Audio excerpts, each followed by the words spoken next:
दोस्तों, पिछले एपिसोड में आपने सुना कि अजगर ने महर्षि और निर्जा को अपनी कुंडली में जकड़ रखा था और उनके भरसक कोशिश करने के बावजूद भी वो छूट नहीं पा रहे थे। अपनी सभी कोशिशों को नाकाम होते देख महर्षि अनुजा जान बचाने के डर से चिल्ला उठे। जब उनकी आवाज बाबा तक पहुंची तो बाबा वहां प्रकट हो गए। तो अब बाबा उन्हें इस मुसीबत से कैसे बचाएंगे, चलिए जानते हैं आज के एपिसोड में। आप सुन रहे हैं आदि शक्ति का रहस्य एपिसोड 20। मैंने किसी तरह कोशिश करके निर्जा का हाथ पकड़ा। फिर बाबा ने हमारे हाथ के ऊपर अपना एक हाथ रखा और दूसरे हाथ से एक चुटकी बजाई। उनकी चुटकी बजाते ही मुझे ऐसा लगा मानो भूकंप आ गया हो। दूसरे ही पल हम सब वहां से गायब होकर घर पहुंच चुके थे। मेरी तबीयत तो ठीक थी, पर निर्जा को थोड़ी इलाज की जरूरत थी, पर बाबा ने अपने मंत्र शक्ति से ही उसे ठीक कर दिया। कुछ ही पलों में वो उठकर बैठ गई और मुझे और बाबा को देखने लगी। बाबा, आप मुझे कोई शस्त्र मुहैया करा दो ताकि जंगल में हम अपनी रक्षा कर सके। नहीं बेटा अनुज, एक महर्षि या एक तपस्वी के जीवन में शस्त्र की कोई आवश्यकता नहीं होती, बल्कि हमारी मंत्र शक्ति या हमारी आध्यात्मिक शक्ति ही हमारा शस्त्र होती है। स्वाति आगे बोलने ही जा रही थी कि तभी रुद्रा उसे रोकते हुए बोला, बहना, ये अनुज कौन है? इस पर स्वाति हंसते हुए कहने लगी, रुद्रा भैया, ठीक यही सवाल हमने महर्षि को पूछा था। इस पर वो कहने लगे, अरे बच्चों, मैं तुम्हें मेरी कहानी बता रहा हूँ, पर मैं मेरा नाम ही बताना भूल गया। ठीक है, सुनो, तुम लोग जिस अनुज की बात कर रहे हो वो मेरा ही नाम है। असल में मेरा नाम अनुजा है, पर बाबा मुझे प्यार से अनुज कहते थे, तो मैं कहा था हाँ, तो आध्यात्मिक शक्ति ही हमारी शस्त्र होती है, ऐसा बाबा मुझसे कहने लगे। फिर वो बोले, तुम दोनों को भी शस्त्र की जगह मंत्र शक्ति पर ही ज्यादा ध्यान देना चाहिए। मैं कल से ही इस पर तुम दोनों का भी अभ्यास शुरू कर देता हूँ। फिर दूसरे दिन से बाबा ने हमें एक एक मंत्र के बारे में बताना शुरू किया और उनका उपयोग कैसे करना चाहिए ये भी बताया। मेरी बुद्धि ज्यादा तेज होने की वजह से मैं सब कुछ जल्दी सीख रहा था। इस तरह दिन बीतते गए। मैं अब 17 साल का एक गबरू जवान हो गया था और निर्जा 16 साल की एक खूबसूरत सी परी। तब बाबा ने हमें एक दिन अपने सामने बिठाया और कहने लगे, देखो अनुजा, तुम दोनों को ही मेरे सिवा और कोई नहीं है और तुम दोनों बचपन से ही एक दूसरे को जानते भी हो। इसलिए मैं चाहता हूं कि मैं अपने जीते जी तुम दोनों का विवाह आपस में करा दूं। अगर तुम दोनों इस बारे में कुछ कहना चाहते हो तो मुझे बताओ। इस पर तुम दोनों का क्या फैसला है, मैं अवश्य ही जानना चाहूंगा। बाबा की बातें सुनकर निर्जा शर्माकर वहां से चली गई। इसका साफ साफ ये मतलब था कि वो इस शादी के लिए तैयार है। इतने दिन निर्जा के साथ बिताकर मैं भी उससे प्रेम करने लगा था, इसलिए मैंने भी इस विवाह के लिए हामी भर दी।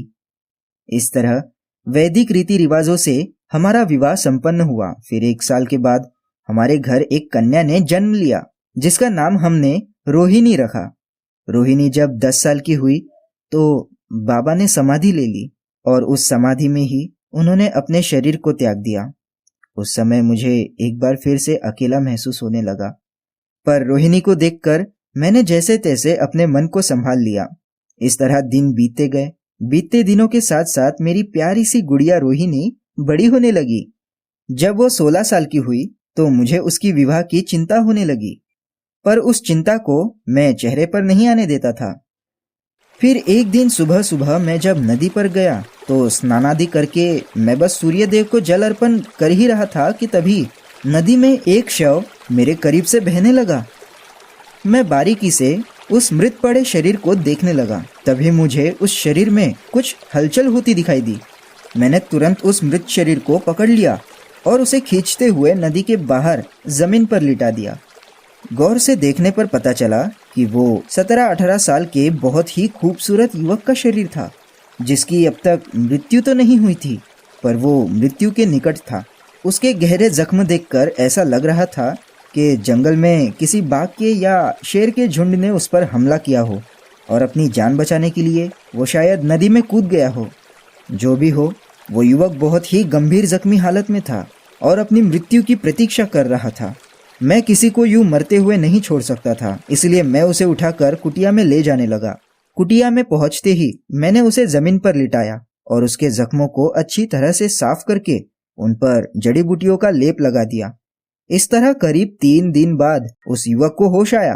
वो उठकर बैठ गया और पूछने लगा कि मैं कहाँ हूँ, ये कौन सी जगह है और आप लोग कौन हो।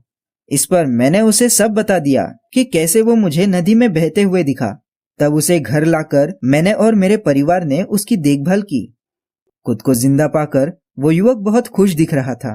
तब एक गहरी सांस भरकर वो कहने लगा, मैं मणिकटकपुर राज्य का युवराज सूर्य प्रताप हूँ।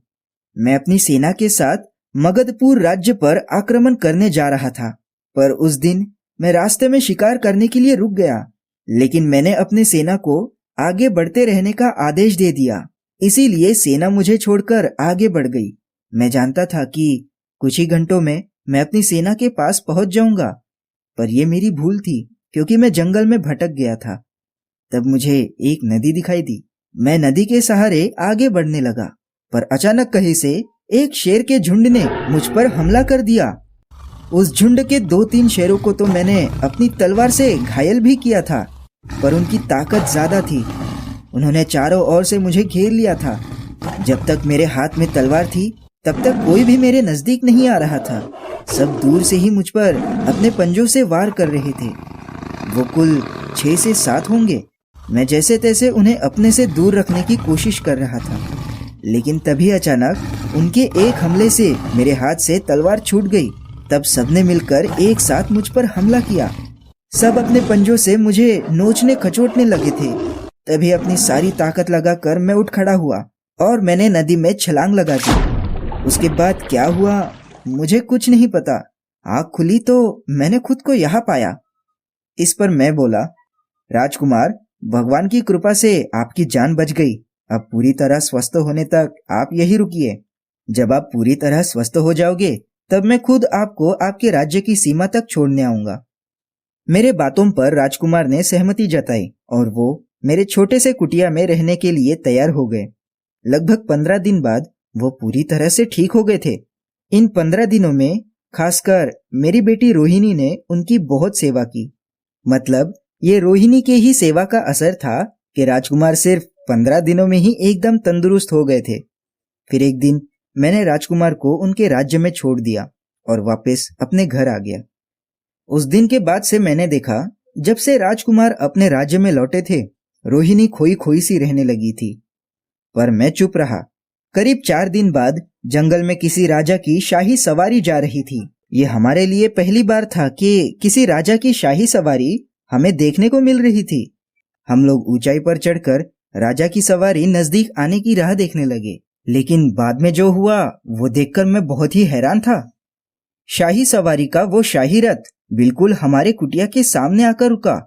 उसमें से महाराज और महारानी के साथ साथ राजकुमार सूर्य प्रताप भी उतरे। तब मेरी समझ में आया कि असल में महाराज और महारानी राजकुमार के माता पिता थे। मैं, मेरी पत्नी और मेरी बेटी ने मिलकर उनका मान सम्मान किया। उसके बाद मैंने उनके यहाँ आने का प्रयोजन पूछा, तो इस पर महाराज कहने लगे, महर्षि, हमें राजकुमार ने सब बताया कि कैसे आप लोगों ने उनकी जान बचाई और किस तरह आपकी बेटी रोहिणी ने उनकी सेवा की। इसी वजह से रोहिणी उन्हें अच्छी लगने लगी और अब तो उन्होंने जिद पकड़ रखी है कि अगर विवाह करेंगे तो रोहिणी से ही, वरना कभी विवाह ही नहीं करेंगे। इसीलिए आपकी पुत्री रोहिणी को अपनी बहू बनाने के लिए, उसका हाथ मांगने के लिए हम लोग यहाँ आए हैं। अब महाराज ने ही ये बात की है तो मैं भला उनकी बातों को मना कैसे कर सकता था। ये तो हमारी खुशकिस्मती थी कि हमारी रोहिणी एक राजघराने की बहू बनने जा रही थी। इसीलिए मैंने भी बात को बगैर ज्यादा खींचे हाँ कर दी। दोनों ही तरफ की तैयारी महाराज ने की थी। हमने तो केवल आशीर्वाद देने का काम किया। इस तरह रोहिणी का विवाह होकर वो अपने ससुराल चली गई। मुझे भी अब थोड़ी राहत मिल गई थी। वो पहला दिन था जब कुटिया में सिर्फ मैं और नीरजा, बस हम दोनों ही थे। रोहिणी के जाने से एक खालीपन तो था, पर मन में एक खुशी भी थी कि वो एक बड़े घर की बहू बन गई थी। इन्हीं ख्यालों में हम लोग उस रात सोए थे और और तुमने हमारी कुटिया को आग लगा दी। इतना कहकर महर्षि रुक गए। फिर कुछ देर की चुप्पी के बाद वो बोले, पर अब मैं जान गया हूँ कि उसमें तुम्हारी भी कोई गलती नहीं थी। वो तो बस काल कर्मयोग का एक फेरा था जिसका शिकार उस दिन निर्जा हुई। इतना कहकर उन्होंने हमारे हाथ में बंधी उस रस्सी को खोल दिया और बोले, बच्चों, मेरे शाप को पूरी तरह वापस तो नहीं लिया जा सकता, पर उसकी तीव्रता को मैं कम अवश्य कर सकता हूँ। महर्षि की ये बातें सुनकर हमारे हाथ अपने आप ही जुड़ गए। हम दोनों ही अपने हाथ जोड़कर उन्हें प्रणाम कर रहे थे। तभी वो हमारे सिर पर हाथ रखते हुए बोले, बच्चों, मैंने श्राप देते वक्त कहा था कि तुम जिंदगी में अपने घर कभी नहीं जा पाओगे, तो इसका असर घटकर अब 12 साल का ही हो गया है।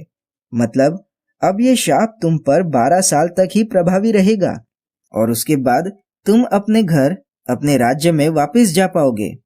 और दूसरा ये कहा था कि तुम जीवन पर्यंत जिंदा रहते हुए भी कभी एक दूसरे से नहीं मिल पाओगे। तो उस श्राप का असर मैं 1 साल का कर देता हूँ। मतलब कि वो 1 साल तुम एक दूसरे से अलग रहोगे, तो फिर तुम्हें आगे जिंदगी भर कोई भी एक दूसरे से अलग नहीं कर पाएगा। गुरुदेव, हमारे शाप के हो या हमारे आशीर्वाद के, जो भी हो, वो सभी दिन हम आपके साथ रहकर यही गुजारना चाहते हैं। आपकी सेवा करके हमें एक अद्भुत आनंद मिलता है गुरुदेव। प्रवाल जी ने कहा। इस पर महर्षि बोले, नहीं बच्चों, 12 में से 11 साल तो तुम मेरे साथ रह सकते हो, पर बिछड़ने का 1 साल तो तुम्हें नागलोक में ही गुजारना पड़ेगा। फिर 1 साल के बाद वहां पृथ्वी लोक से एक मानवीय बालक आएगा और वो तुम दोनों को दोबारा मिलवाएगा। उसके पश्चात तुम पूरी तरह से शाप मुक्त होकर अपने घर जा सकोगे। गुरुदेव की बातों से हमारे दिल को थोड़ी सी राहत मिली।